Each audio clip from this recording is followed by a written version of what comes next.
Hello guys, welcome to Code Studio. This is our third session in end-to-end machine learning project playlist where we will discuss about model building on the given data set and also see how to apply the hyperparameter tuning technique that is to optimize the model. Okay? In previous session we performed some exploratory data analysis on a given data set and its individual features. So you can check previous session by clicking on the I button. Okay? So now let us jump into the Jupyter notebook and see how to build a machine learning model. So here is my Jupyter notebook and this is my data set. Okay, so let me open the Python session. Now let me import the basic libraries. Now we will create a data frame, okay, using pandas library to read the data set. So here is the command using read CSV, we can read the data set. Now we will see the basic details about the given data set, like its data, its column structure, its data type. So you and the number of rows and columns. Okay, there are few methods we need to use. Okay, so we'll run one by one. So head to see the data. So okay, similarly to see the number of rows and columns we have a command called shape, and to see the data structure we have a method called info. Okay, so basically from the shape we can say 4999 number of rows are there and 10 columns. Okay, out of 10 I could say the left is the the are dependent variable and the remaining are are independent variables. Okay, so this is the structure of each individual columns or independent features and the label that is a dependent variable. Okay. Now we will perform some feature engineering activities, okay, before building a model. Okay, so let me mark down this.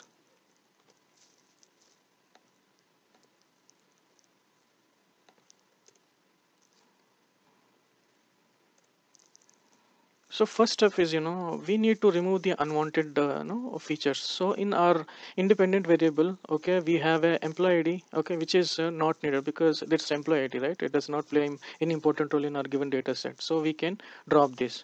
Okay, so before dropping this employee ID, okay, feature, let me create a new data frame using a copy method. Okay, okay, this is a command.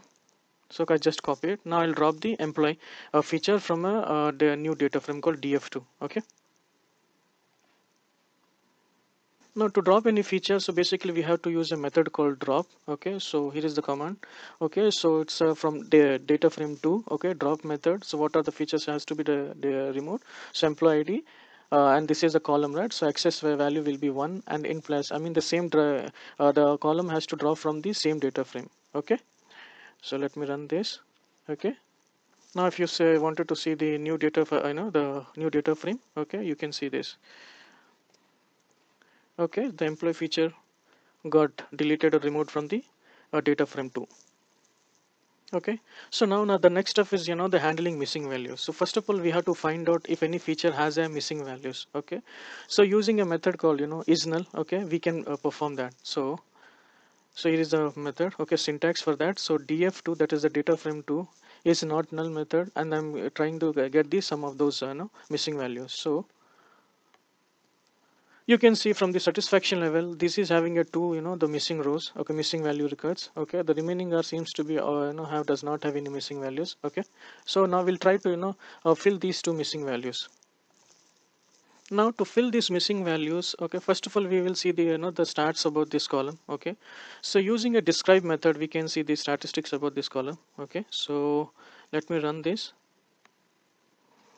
Okay, so the count is 4000, mean is 0.612, and the standard deviation is 2.248. Okay, so basically we have different approaches to fill these missing values. Either we can go with the average functions, like then I can replace these two missing values with the mean, mode, or median, or else I can also use the knn imputer, the library to impute these two values. Okay, so for this session what I'll do, I'll try to fill these two missing values with the mean of the satisfaction level feature. Okay, now to fill these missing values we have to use a method called fill na. Okay, so let me run that command. So here is the syntax for that.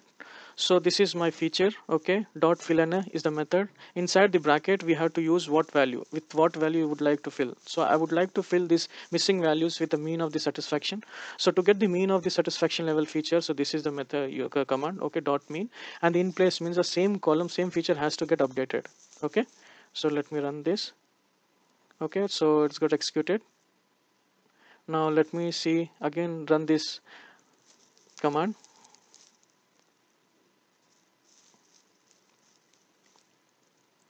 Okay, now those missing values got filled with the mean of the satisfaction level. Okay, now the next step in the feature engineering is handling the categorical features. So in our data set, basically salary is having a the character or the string values, right? So I'll have to handle these categorical features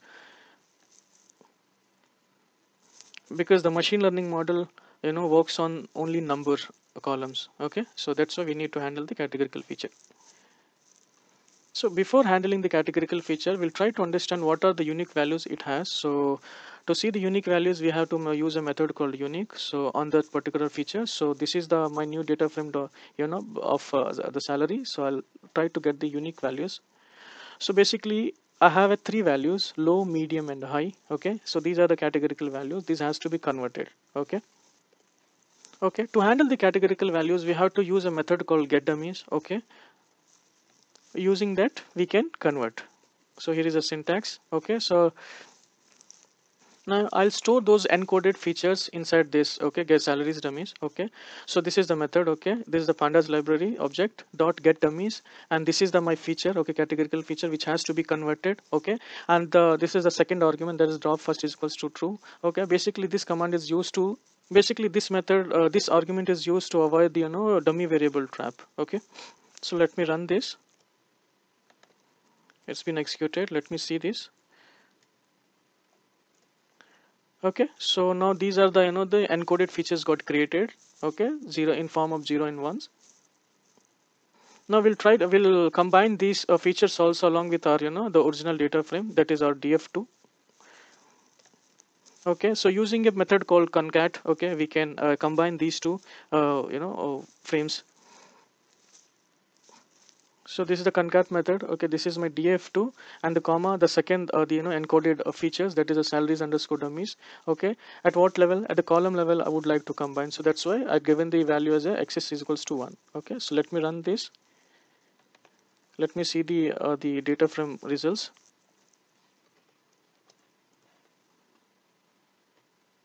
Okay, so now you can see these encoded features also got combined or added with the my df2 frame data frame. As we have already converted these categorical features into encoded features, right? Left and low, I mean low and medium, right? Now I do not require this salary feature anymore. So I'll have to drop this. Okay, so the similar function, that is the method called drop, we can remove this salary column as well. So here is the command. Okay, so I'm going to drop this feature called salary at the column level, and the same data frame has to get updated. So that's why this is the argument for that. Okay, let me see again the new data frame. Okay, so the salary feature has been dropped now. So guys, now we are done with the feature engineering activity. Now we will try to split this data into the train and test set. Okay.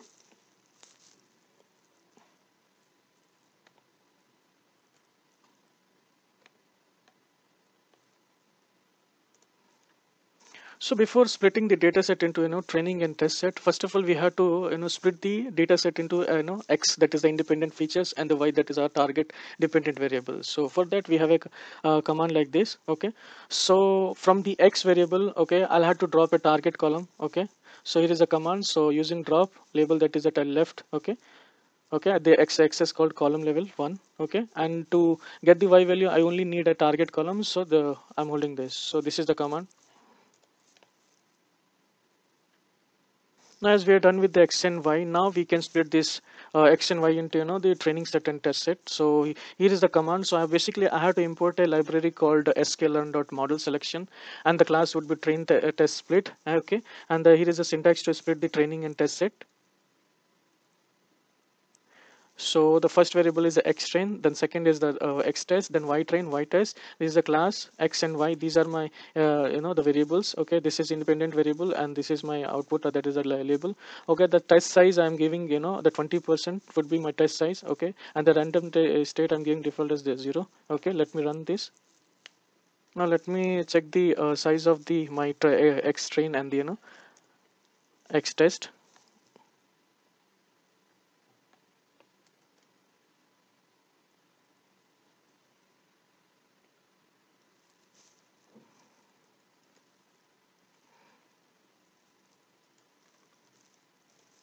Okay, so the 14,999 got splitted into these two ratios. Okay. Okay, so now we're done with the splitting of data set into training set and test set. Now next step would be the model building or model selection, I would say. Okay. uh, for this particular problem statement, it is the supervised and the classification type problem, right? So we have a different type of the algorithms for a classification problem. Okay, so in this example I'm going to take two algorithms, that is the random forest classifier and the XGBoost classifier, and we'll try to perform some hyper tuning technique on these two the algorithms, and we'll see which model will give the best results. Okay, for hyperparameter tuning, we are going to use a library called grid search CV. Okay, so let me mark down this. Okay, so now we'll start with the model selection activities. So first of all, I'll have to import the required libraries. Okay, these are my libraries. Okay, so random forest classifier, XGBoost, and grid search CV for hyperparameter tuning. Okay, these are the two algorithms I'm going to use it, and we'll try to using grid search CV. I'm going to find out which model will give you best results for my given data set. Now let me create a the model parameter dictionary variable. Okay, with some random values. Okay, and basically this variable will be okay, used along with the grid search CV to find the best models. Okay, along with their scores. Okay, so these are the random values I have taken. Okay, for a random forest classifier. Similarly for this also, the XGBoost classifier also, I took some random parameter values. Okay, I'll give these random parameters to the grid search CV, and grid search CV will try to find out best values out of these the random parameters. Okay, which could give the good best results. Now here is the command to apply grid search CV on these two the models. Basically what it does, I'm iterating this the dictionary variable, okay, for each model. Okay, and using grid search CV, okay, I'm giving the estimator as a the model name. Okay, and the parameter grid will hold the the model parameter, the expected or random parameters. Okay, and I'm giving the cross validation set as a fold. Okay, so for each cross validation data set, okay, and for each random samples of these parameters, it will run the grid search, and it will try to fit. Okay, and it will try to append that score. Okay, in a score array object. This score array object will try to store these many the columns, I would say, that is the model name. Okay, and the best score and best parameters. Okay, so let us run this.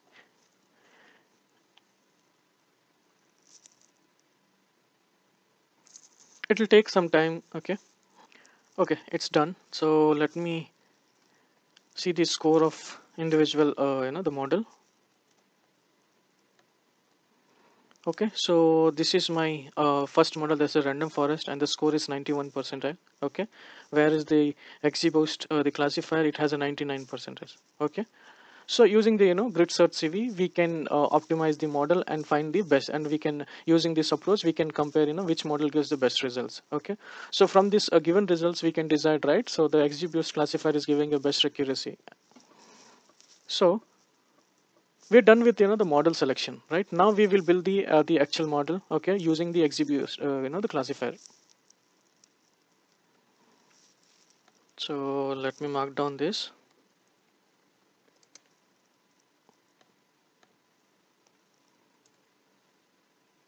So let me initialize the model for XGBoost classifier. So it is the command. So this is my model, this is the class XGB classifier. Okay, and This is my default argument. Okay, then these are the resulted values from this score variable. Okay, so I'm going to copy this only. Okay, so max depth is 20 and the n estimator is equals to 200. Okay, let me initialize this model. So we have initialized the model. Now let me train this model with the the training data set. So here is the command. So this is the model dot fit. Using fit method we can train the model. So let me run this.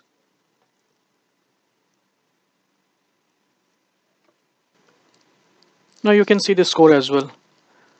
Okay, for this particular model. So let us see. So this is 99%, which is pretty good. Now you can evaluate this model with the test data. So let us see the test set. Okay, this is my test set. Let me check the first row.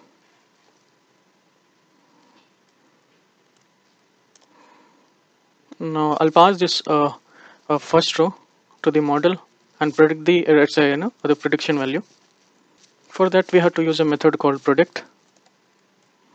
Okay, inside this predict I'm passing this test set. We'll see the value. Okay, it's 1. It means employees left.